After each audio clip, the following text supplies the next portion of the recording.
안녕하세요, 안승현입니다. 지금부터 방사선 물리학 필기노트 맛보기 영상 시작하도록 하겠습니다. 일단 방사선 물리학에 대해서 지금부터 시작할 건데요. 강의를 위한 본 필기노트에 나온 이미지는 구글 검색 통해서 해외에 다수 분포되어 있는 이미지들을 인용하였다는 거 참고 부탁드립니다. 그래서 공부하실 때 참고하시면 되고요. URL, 그러니까 출처 링크 올려놨습니다. 그래서 참고하시면 됩니다. 그래서 이런 인용된 이미지를 제공해준 국내 해외 사이트 모두 다 감사합니다. 방사선 기본 특성에 대해서 먼저 볼 거예요. 그래서 여러분들이 방사선 물리학이 뭔지 그리고 어떻게 공부해야 되는지에 대해서 간단하게 계속 설명을 하면서 맛보기 영상 마치도록 할게요. 일단 이렇게 제가 필기노트 쭉쭉쭉 만들었죠. 열심히 한 것 같죠? 예전에 만들어 놓은 거예요. 그래서 방사선이라는 게 뭐냐? 여러분에게 방사선은 뭔가요?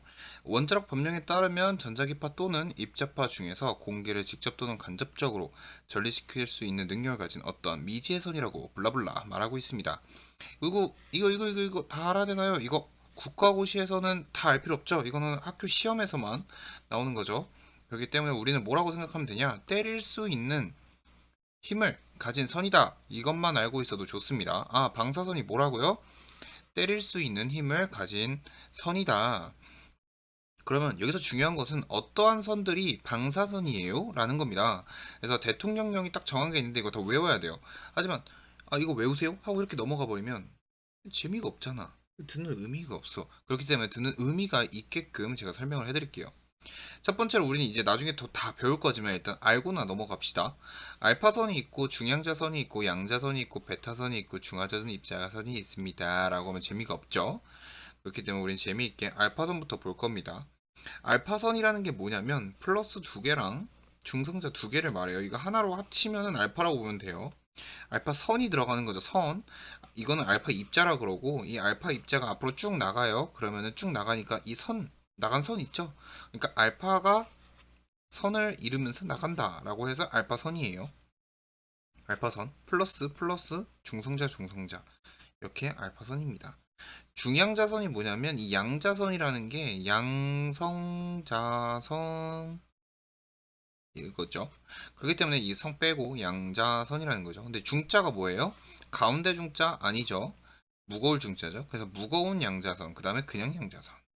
벌써 세 개나 외웠죠? 외운 게 아니라 우리는 익숙해지는 겁니다. 그 다음에 이제 베타선이 나오는데 베타선은 뭐 후에 또 제가 얘기하겠지만 베타 분기에서 얘기를 할 건데 베타선이라는 거는 뭐냐면 실제로 뭐 그냥 간단하게 뭐 설명하면 전자예요. 이꼴 전자. 그러니까 전자의 질량과 전하량이 같아요. 그렇기 때문에 그냥 베타선은 전자라고 생각하시면 쉽습니다. 그래서 베타선 나왔죠? 그다음에 중화전 입자가 있는데 중화전 입자선은 뭐냐? 이 하나하나 다 까보면 돼요. 이 중자가 뭐라고요? 무거운 거죠. 그다음에 하전이 뭐예요? 플러스랑 마이너스 어떤 정기적인 성질을 갖고 있냐? 하전 이 전자가 뭐예요? 정기적인 성질을 갖고 있냐? 이걸 물어보는 거죠. 그다음에 입자가 뭐예요? 몸무게. 여러분 몸무게 몇이 죄송해요. 연무 죄송해요. 여러분, 입자선이라는 건 뭐냐면, 입자, 몸무게를 가진 어떤 질량을 가진 것들을 얘기를 해요. 대표적으로 뭐 전자라든지, 양성자라든지, 중성자 이런 것들이 있죠. 몸무게가 없는 것들도 있나요? 라고 얘기를 하면은 전자기파가 대표적으로 있습니다. 예를 들어 뭐 X선이라든지, 감마선이라든지. 그쵸? 그 다음에 나오는 게 뭐예요? 중성자선 나오죠. 이거 쏙쏙쏙 지워주고. 중성자선 나왔죠? 그 다음에 감마선 X선. 감마선 X선 뭐라고요? 전자기파란 뜻이죠. 그러면 우린 벌써 1, 2, 3을 다 봤어요. 첫 번째 뭐라고요? 알파 나왔죠. 그 다음에 중양자선, 그 다음에 양자선, 그 다음에 베타선. 베타선은 뭐 아까 전자라 그랬으니까 마이너스를 표시하고 그 다음에 그 무거운 하전입자선 이런 것들이 있고 두 번째 중성자선이 있다 그랬죠. 중성자선은 플러스 마이너스 어떤 거예요? 그렇죠. 말했으면 틀린 거죠. 말했다면 0인 거죠. 아무것도 없어요. 이 아무것도 없다라는 게 하전이 없다는 뜻이에요. 플러스도 아니고 마이너스도 아니라는 뜻이죠. 그 다음에 나오는 게 감마선과 X선이 나오죠. 이건 알파죠. X는 이거죠. 그래서 감마와 X선 이게 나옵니다. 마지막으로 이제 전자선을 냅둘 때, 말할 때, 방사선에서 전자선을 이야기할 때는 늘 5만 전자볼트, 5만 일렉트로볼트 이상의 에너지를 가진 전자선을 나타냅니다. 그래서 5만 일렉트로볼트. 이제 매부 단위로 나오면은 달라지겠죠. 10의 6승이니까 6개 앞으로 가시면 돼요. 그래서 이걸 꼭 알고 있어야 됩니다. 우리 다 4개 봤죠? 이런 식으로 배울 겁니다. 그럼 방사선의 종류에는 어떤 게 있냐? 그럼 크게 두 가지로 먼저 나눌 수 있다. 질량이 있는지, 질량이 없는지.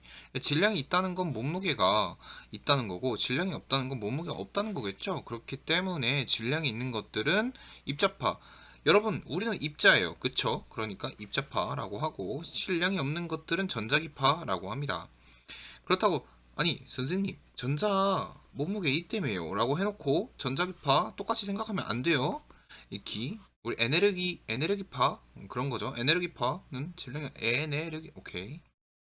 그래서 전자기파라고 하죠. 그래서 질량이 있으면 입자파라 그러고 질량이 없으면 전자기파라고 합니다. 그래서 질량이 없는 전자기파 같은 경우에는 X선과 감마선 대표적으로 두 개가 있고요. 질량이 있는 것들은 아까 우리 배웠죠. 알파, 전자, 중성자선, 양성자선 그 외에도 뭐 베타선이라든지 뭐 그런 것들이 있겠죠. 하전이 뭐냐면 하전은 이야기 없었잖아요. 맞아요. 여러분을 행복하게 만들기 위해서 추가를 했어요. 기특하죠? 칭찬 한 번씩 해주세요. 하전은 플러스와 마이너스와 같은 전화의 종류를 뜻해요. 그래서 하전이 있는 애들은 직접 전리예요. 그래서 이거는 저는 어떤 식으로 공부를 했냐면 하전을 몽둥이라고 생각을 했어요. 그래서 이 몽둥이를 갖고 있으면 직접적으로 때릴 수 있는 힘, 전리를 할 수 있다라고 생각을 한 거죠. 그래서 하전이 있는 직접 전리, 하전이 없는 간접 전리라고 합니다. 그래서 하전이 있을 경우에는 직접 전리니까 알파, 얘 플러스 띄고 있죠. 플러스 2개, 0, 0, 중성자 2개니까 플러스, 전체적으로는 플러스를 띄고 있고 양성자 같은 경우에는 플러스, 전자성 같은 경우에 마이너스 다 하전을 띄고 있죠. 그 다음에 중성자성 같은 경우에는 0이죠. 0, 하전이 없죠. 그러니까 간접 전리로 들어갑니다. 질량은 있지만 간접적인 것은 중성자밖에 없어요. 이게 이제 모의고사에 가끔 출몰하는 것들이죠. 문제 자체가 이거 꼭 알고 있으면 좋습니다. X선과 감마선도 사전이 없는 간접전리에 분류가 되겠죠. 방사선의 기본 특성 보면은 일단 여기 보면은 알파 종이, 베타 알루미늄, 감마 납, 중성자 튕기기? 아무튼 알파도 동그라미 쳐줘야겠죠. 이게 뭘 뜻하는 거냐? 알파는 종이를 뚫지 못해요. 베타는 알루미늄을 뚫지 못해요. 감마는 납을 뚫지 못해요. 그래서 우리가 감마나 X선은 납을 뚫지 못하기 때문에 거의 못 뚫어요. 그렇기 때문에 우리가 차폐용으로 사용하고 있는 게 뭐예요? 차폐체? 뭐 사용하고 있죠? 차폐, 납치마, 납안경 뭐 이런 거 사용하고 있죠? 납안경 이거 이제 관리학 때도 나오죠. 그래서 다들 이 그림 어디선가 배운 것 같죠? 1학년 때 다 배우셨죠? 알파선이라는 건 종이를 뚫지 못해요. 베타선은 알루미늄 못 뚫고 전자기파는 납을 뚫지 못하죠. 그래서 전자기파 산란선을 막아내기 위해서 납치마, 납안경 등을 사용하는 겁니다. 이렇게 이제 이러한 방사선들은 두 개의 성질을 띠고 있는데 이를 이중성이라 그래요.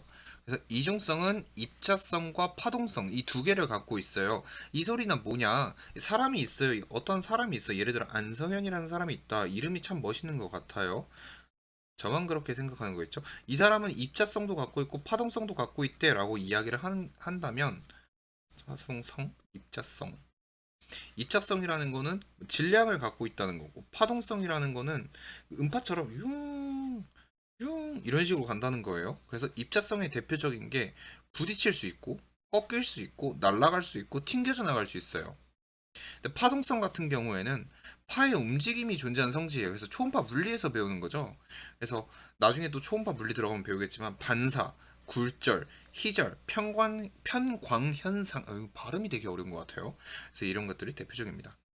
보면은 이게 전혀 어려울 게 없어요. 그냥 정리를 하면은 방사선이라는 게 뭐야 이중성을 갖고 있다. 근데 이 이중성이라는 게 두 가지로 나눠지는데 이 이중성이니까 두 개니까 나눠지는데 하나가 뭐야 파동성이다. 하나가 뭐다 입자성이다. 입자성이 뭐야 부딪히고 막 때리고 막 꺾이고 날아가고 막 튕겨져고 와 하고 날아가는 거고 파동성 같은 경우에는 반사되고 굴절되고 희절되고 약간 뭔가 느낌 자체가 다르죠. 여러분들 만약에 형광펜을 갖고 있다면 여기 입자성 이거 꼭 쳐줘야 돼요. 그래서 이거는 문제 어떤 식으로 나왔었냐면 모의고사에는 이제 방사선의 이중성 방사선의 이중성에 대해서 올바른 것은 해놓고 이제 입자성에 대해서 물어보는 거죠. 1번, 2번, 3번, 4번, 5번. 그럼 5번이 틀린 거죠. 왜냐면 얘는 파동성이니까. 이런 식으로 나오는 겁니다. 느낌 아시겠죠? 느낌 아니까. 그래서 방금까지 우리는 이렇게 방사선의 정의 개념과 종류에 대해서 알아봤고 굉장히 어렵지 않고 쉬운 개념이었죠. 앞으로 이렇게만 하면 국가고시 다 풀고 기분 좋게 밥 먹으러 가면 됩니다. 이렇게 한강으로 가면 안 돼요. 저 같은 경우에는 이제 서울의 잠실고등학교를 갔다 왔는데 바로 앞에 아산병원 있고 바로 앞에 가면은 잠실 앞에 뭐가 있어요? 아름다운 한강이 있죠. 백덤블링에서 떨어지면 안 돼요. 알겠죠?